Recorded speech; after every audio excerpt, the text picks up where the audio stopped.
Causas y el inicio del imperio de Maximiliano de Habsburgo.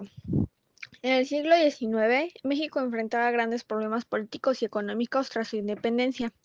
La Guerra de Reforma, que fue de 1858 a 1861, entre liberales liderados por Benito Juárez y conservadores, dejó al país debilitado.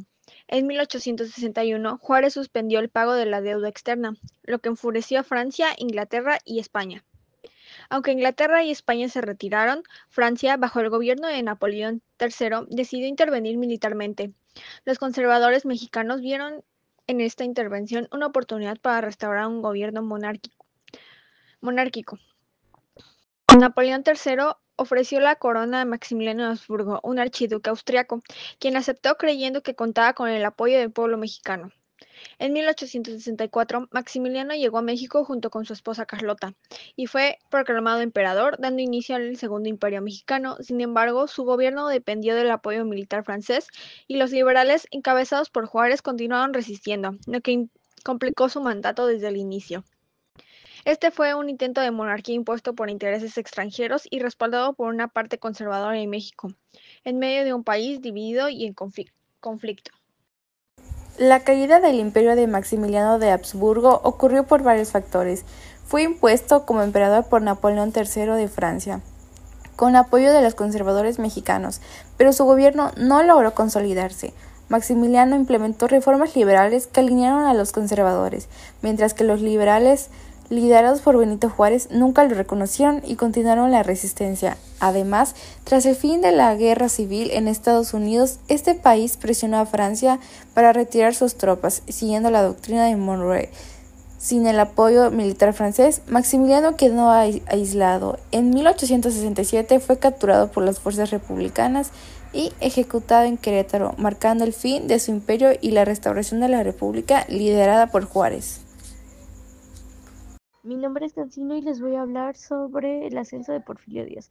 Porfirio Díaz tuvo una carrera militar en 1882 a 1887, donde destacó convirtiéndose en un líder militar tras la batalla de Puebla por tener numerosas habilidades y estrategias. Sin embargo, en 1871 se rebeló contra el presidente Benito Juárez, dando inicio a varios levantamientos y conflictos. Ya en 1866 logró tomar el control del país, iniciando su primer mandato.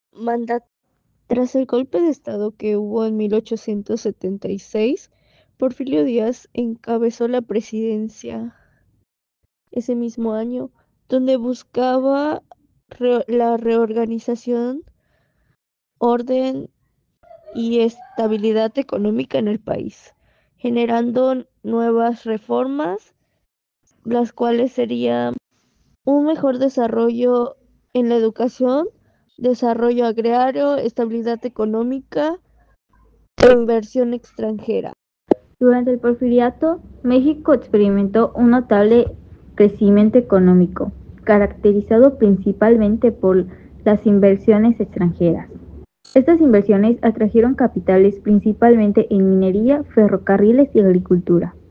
También tuvieron desarrollo de infraestructura. Aquí se construyeron ferrocarriles, conectaron regiones productivas y facilitaron el transporte. También tuvieron la modernización agrícola. Se introdujeron nuevas técnicas y cultivos comerciales, aunque la tierra se concentró en manos de unos pocos. El crecimiento industrial también es un punto muy importante.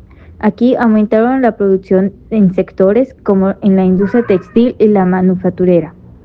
También la estabilidad política fue un punto muy importante. La relativa estabilidad bajo el régimen de Díaz favoreció la inversión, pero eso fue a costa de la represión. También otro punto fue la desigualdad social. El crecimiento económico generó una profunda desigualdad, aumentando la pobreza entre campesinos e indígenas. También estuvo el descontento social, la marginación y la industria llevaron al surgimiento de movimientos y protestas, y esto causó la Revolución Mexicana en 1910.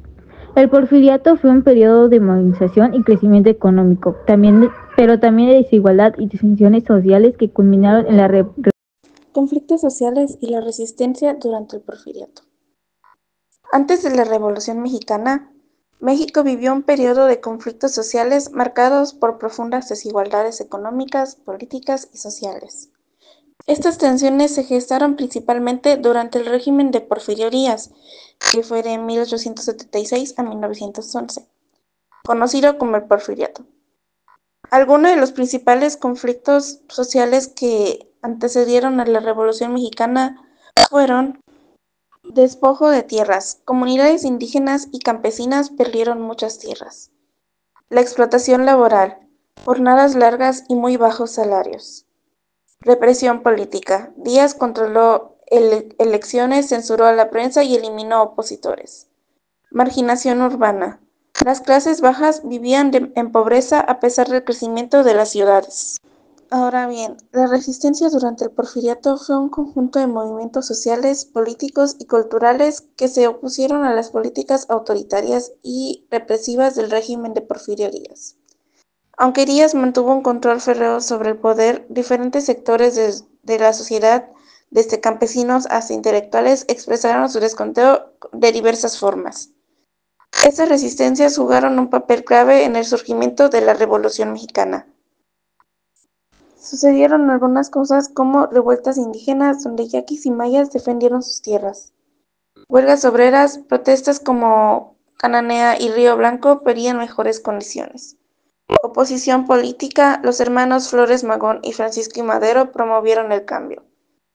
Bandolerismo social, grupos armados atacaron haciendas y ferrocarriles.